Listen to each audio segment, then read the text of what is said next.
ತಿರ್ಗಾ ನೀವು ಕಲ್ತಿರೋದೇ ಮತ್ತೆ ಹೇಳೋದು. ಏನೇನ್ ಹೇಳ್ತೀರಿ? ಕತೆ ಹೇಳೋದು, ಆಮೇಲೆ ಯಾವ್ದಾದ್ರು ಒಂದು ಚಿತ್ರ ಕೊಟ್ರೆ ಅದಕ್ಕೆ ಸಂಬಂಧಪಟ್ಟಂತ ಒಂದು ಕತೆ ಹೇಳೋದು, ಆ ಚಿತ್ರಕ್ಕೆ ಸಂಬಂಧಪಟ್ಟಂತೆ ಮಾತನಾಡೋದು.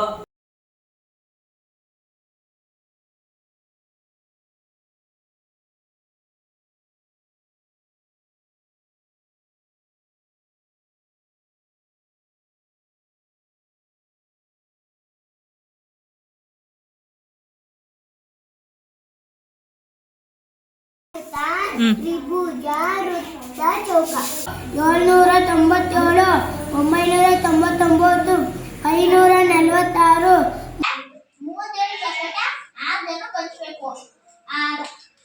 ಅದಾದ್ಮೇಲೆ 36. 437 ಚಿಕ್ಕದು 526ಕ್ಕಿಂತ 8. 14.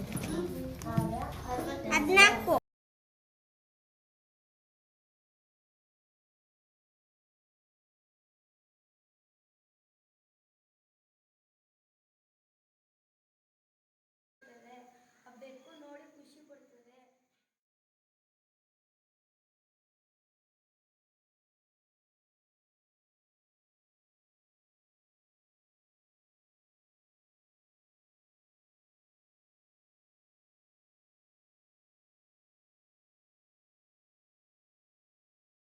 ಇಲ್ಲಿ ಹಲವು ಕುಟುಂಬಗಳು ಬಸ್ಗೋಸ್ಕರ ಕಾಯ್ಕೊಂಡು ನಿಂತಿದೆ. ಏನಾದ್ರೂ ಉತ್ತರ ಹೇಳಿದ್ರೆ ನೀನ್ ಪ್ರಶ್ನೆ ಮಾಡ್ತೀಯಾ? ನಾನು ನಿನ್ನೆ ಬೆಂಗಳೂರು ಹೋಗಿದ್ದೆ. ನಿನ್ನೆ ಎಲ್ಲಿ ಹೋಗಿದ್ರಿ? ರವಿ, ರಥ, ರಸ, ಹಂಗೆ ಹುಡುಗಿ ಓಡ್ತಾ ಓಡ್ತಾ ಓಡ್ತಾ ಒಂದು ಅಡ್ಡಾಡ್ ಬಿದ್ದೋಗ್ತಾಳೆ. ಋಷಿಯ ನುಡಿಯಲು ಬೇಡ ಅಂದ್ರೆ ನಾವು ಯಾರು ಸುಳ್ಳಿರ್ಬೇಕು. ಈಗ ಮುನಿಯ ಬೇಡ ಅನ್ಯರಿಗೆ ಅಸಹ್ಯ ಪಡಬೇಡ ಅಂದ್ರೆ ನಾವು ಯಾರನ್ನು ನೋಡಿ ಅಸಹ್ಯ ಪಡಬಾರದು. ಪಕ್ಷಿಗಳಲ್ಲಿ ಹಲವಾರು ಪಕ್ಷಿಗಳಿವೆ. ಯಾವ್ಯಾವ? ನವಿಲು, ಕೋಗಿಲೆ, ಬಾತುಕೋಳಿ.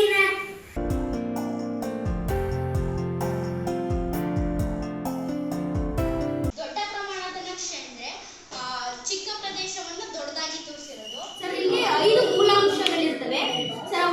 ಸರ್ ಮೊದಲನೇದು ಸರ್ ಶೀರ್ಷಿಕೆ ಅಂದ್ರೆ ಇದು ಬಿಳಿ ಬಣ್ಣವು ಹಿಮಾವೃತ ಪ್ರದೇಶವನ್ನು ತೋರಿಸುತ್ತೆ. ಇದು ನಮ್ಮ ಊರಿನ ನಕ್ಷೆ. ಮಹಡಿಗೆ ಆಯತದ ಸಿಂಬಲ್ ಕೊಟ್ಟಿದ್ದೀನಿ. ಇದು ಏಷ್ಯಾ ಖಂಡದ್ದು ಪ್ರಪಂಚದ ಅತಿ ದೊಡ್ಡ ಖಂಡ. ದೇಶದ ವಾಲುವಿಕೆ ತೋರಿಸುತ್ತದೆ. ಗೋಳ.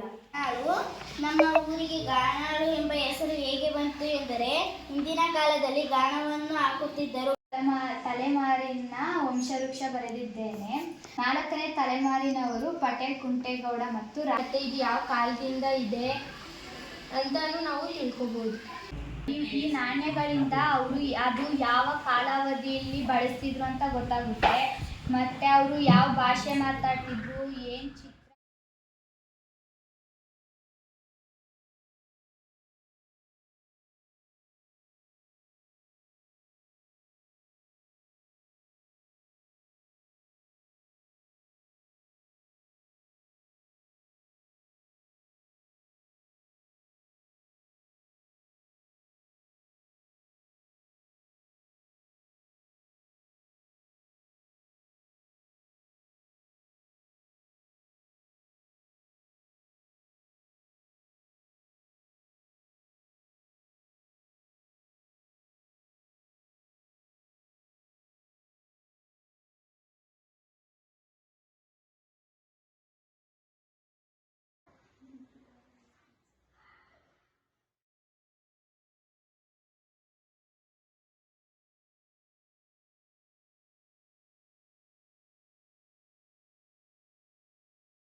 ಬಲೂನ್ ವೈಬ್ರೇಷನ್ ಆದಾಗ ಈ ಗಾಳಿ ಇರುತ್ತಲ್ಲ, ಗಾಳಿ ಮುಖಾಂತರ ಹೋಗಿ ಗಾಳಿ ವೈಬ್ರೇಷನ್ ಆಗಿ ಕಿವಿಗೆ ಬರುತ್ತೆ. ಕಿವಿ ಟಮಟೆ ವೈಬ್ರೇಷನ್ ಆಗುತ್ತೆ. ಟಮಟೆ ವೈಬ್ರೇಷನ್ ಆದಾಗ ನಮ್ ಕಿವಿಗೆ ಕೇಳಿಸುತ್ತೆ.